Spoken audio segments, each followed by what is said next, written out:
Ya, halo selamat sore pemirsa, berjumpa lagi bersama kami dalam program Suara Parlemen Petang, edisi Jumat 17 Juli 2020 bersama saya Dadi Ramadan. Dan di tema kita pada hari ini kita akan membahas 3 tajuk selama sepekan yang sudah pernah dibahas di dalam Suara Parlemen pagi selama 1 minggu ini.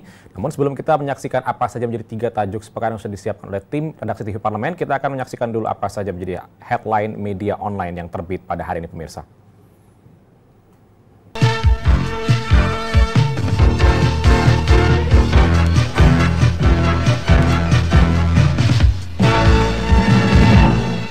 Kita awali headline media online pertama dari cnnindonesia.com. Di sini membahas Indonesia kucurkan dana 36,5 miliar rupiah untuk membantu Palestina. Menteri Luar Negeri Retno Marsudi menuturkan Indonesia telah menyumbangkan bantuan kemanusiaan untuk Palestina senilai 36,5 miliar rupiah.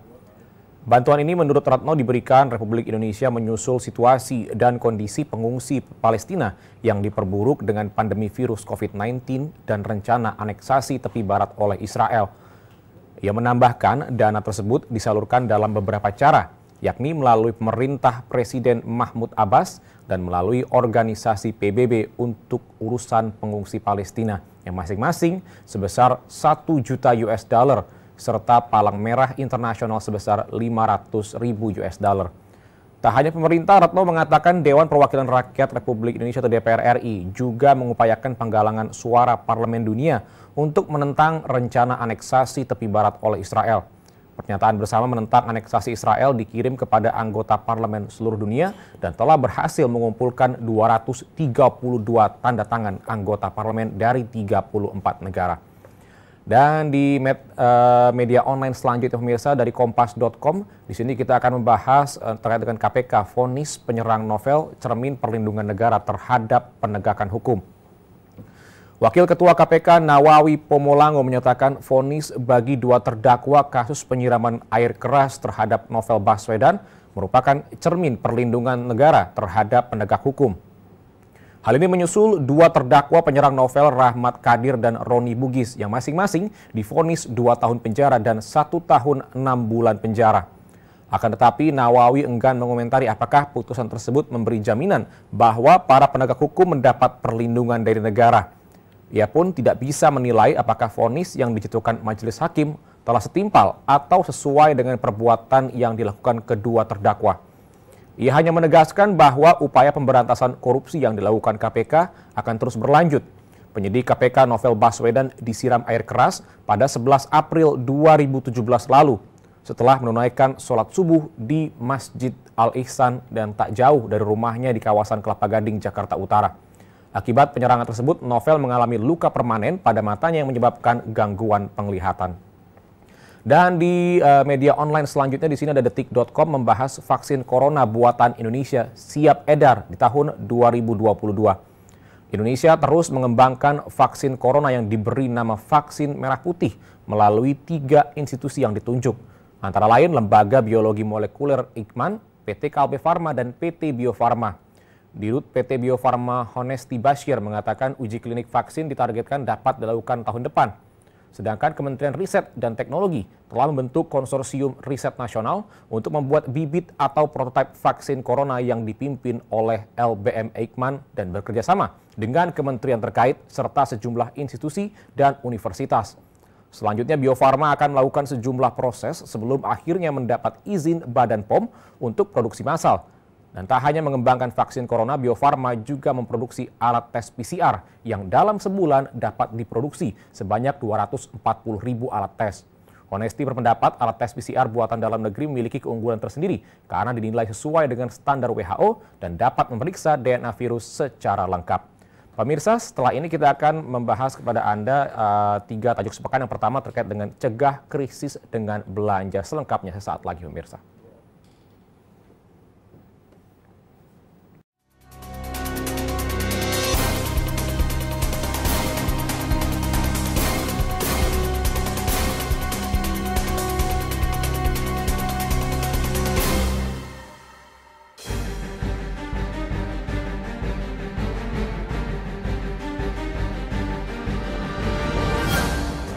Cegah krisis dengan belanja, belanja, dan belanja.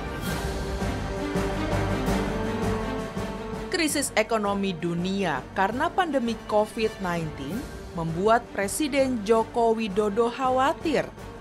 Untuk itu DPR meminta para menteri untuk bekerja tidak seperti biasanya. Kita harus memiliki sense of crisis yang sama.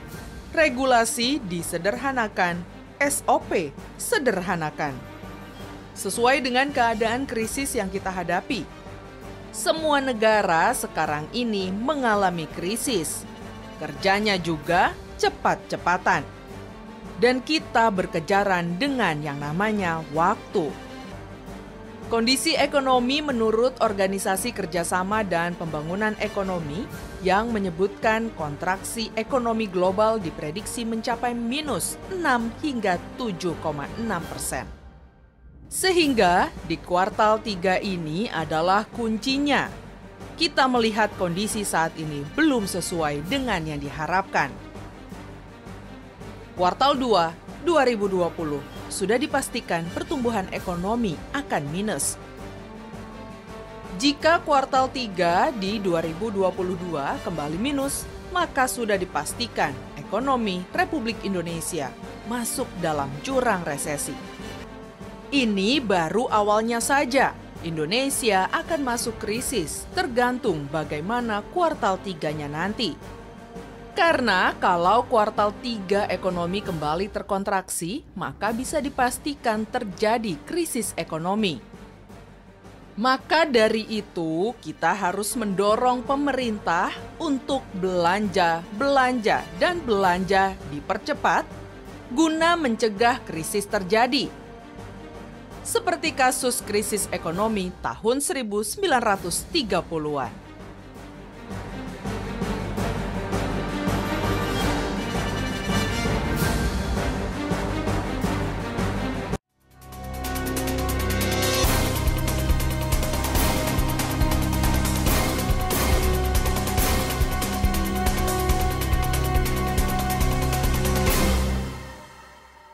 Pemirsa, pertumbuhan ekonomi nasional pada kuartal 2 tahun 2020 diramalkan akan mengalami kontraksi yang berkisar minus 3,5% hingga minus 5,1% dengan titik tengah minus 3,8%.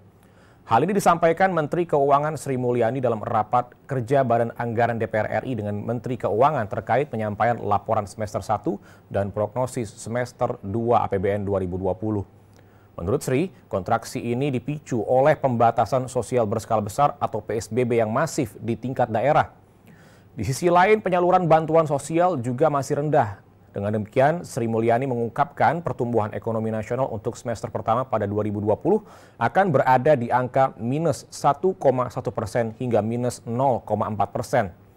Hal senada juga disampaikan oleh Menteri Koordinator Bidang Perekonomian Airlangga Hartarto. Menurutnya sejauh ini Indonesia sudah mengalami krisis sebanyak 3 kali, yaitu pada 1998, 2004 hingga 2005 dan 2008. Kini Indonesia kembali mengalami krisis karena pandemi COVID-19. Menurut Airlangga, krisis kali ini menyerang human capital serta supply dan demand shock yang berdampak pada penurunan ekonomi, peningkatan pengangguran dan kenaikan kemiskinan, serta ia juga memprediksi pada kuartal 2 2020 ini pertumbuhan ekonomi akan mengalami minus dan berharap minus tersebut tidak terulang pada kuartal 3 dan juga kuartal 4. Pemirsa, setelah ini kita akan membahas juga terkait dengan tajuk yang kedua yaitu potensi sekolah klaster baru corona. Selengkapnya sesaat lagi pemirsa.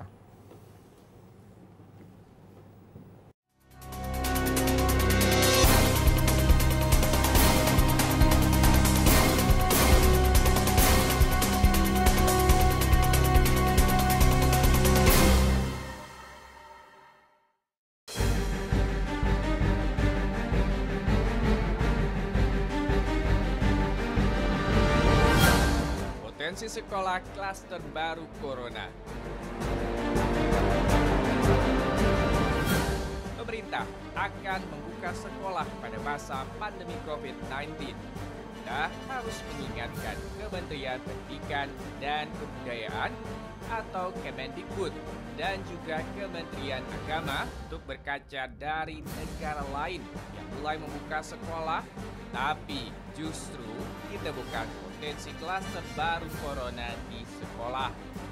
DPR RI mendorong Kementerian Pendidikan dan Kebudayaan serta Kementerian Agama Republik Indonesia belajar dari negara lain yang sudah mulai turun kasusnya, bahkan zero kasus. Kemudian membuka sekolah dengan menerapkan protokol kesehatan. Namun nyatanya ditemukan kasus baru karena siswa dan guru tertular COVID-19. Sekolah menjadi klaster baru.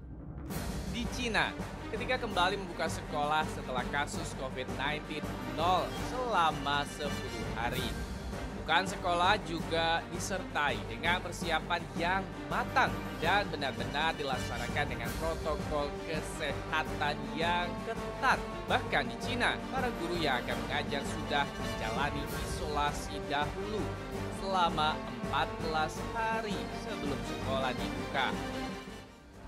Sementara itu, Inggris, Prancis, Finlandia telah membuka sekolah, tapi ditemukan adanya siswa terpapar COVID-19 dan kembali menimbulkan klaster baru.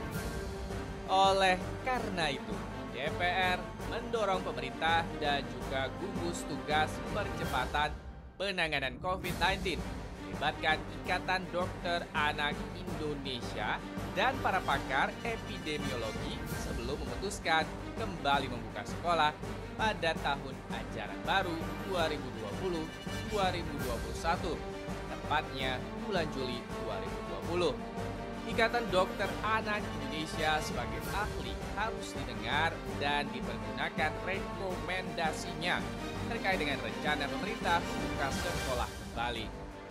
Demi melindungi anak-anak Indonesia yang merupakan generasi penerus bangsa, pemerintah pusat dan pemerintah daerah harus berhati-hati dan cermat dalam mengambil keputusan kembali membuka sekolah. Keselamatan anak-anak harus menjadi pertimbangan utama saat pemerintah hendak mengambil kebijakan menyangkut anak.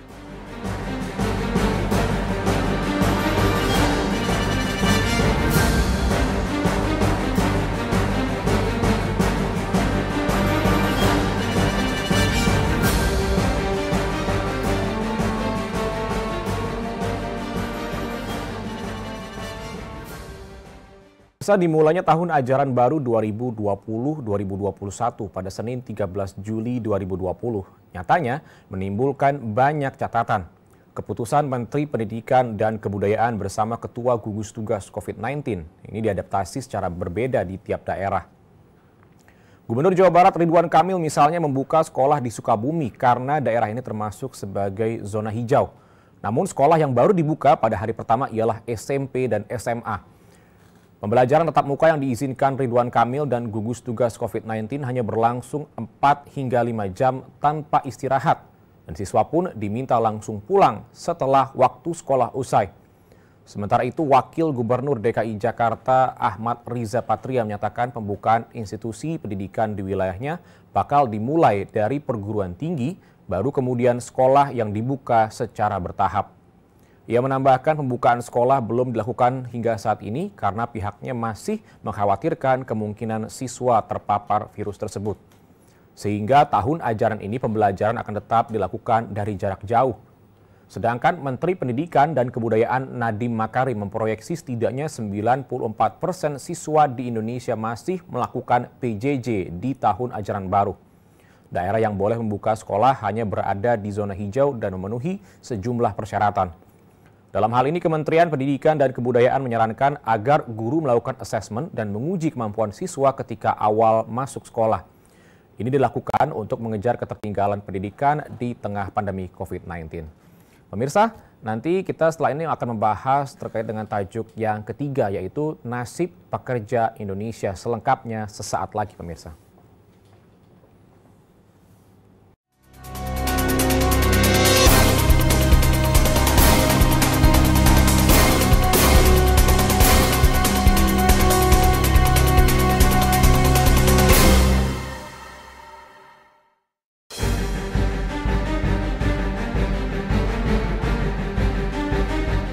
nasib pekerja Indonesia.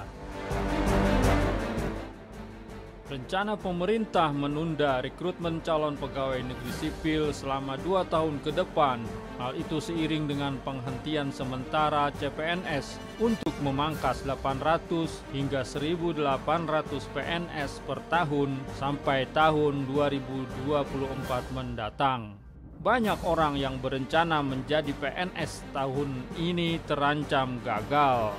Padahal mereka telah menunggu jadwal seleksi kompetensi bidang atau SKB yang diundur dari jadwal awalnya pada Maret lalu hingga waktu yang belum ditentukan. Beberapa belum mendapat kabar dari Badan Kepegawaian Negara akan kepastian kelanjutan proses rekrutmen yang dijalani sejak Maret lalu. Kabar moratorium ini bagai petir di siang bolong bagi pendaftar. Wajar. Mereka pikir tahun keduanya mendaftarkan diri menjadi CPNS bakal berbuah manis karena ada kabar bakal banyak PNS yang pensiun. Namun nasib berkata lain. 2 tahun menunggu yang digunakan untuk mempersiapkan diri menjadi PNS terancam sia-sia. Apalagi moratorium akan dilakukan selama 5 tahun. Sebetulnya banyak juga orang yang telah melamar di berbagai perusahaan swasta sejak lulus 2 tahun lalu. Namun mereka belum juga mendapat pekerjaan. Pandemi virus corona menyebabkan pihak swasta pun menunda proses rekrutmen tahun ini. Namun harapan pekerja kian menipis setelah mendengar kabar soal moratorium CPNS yang dilakukan pada tahun ini.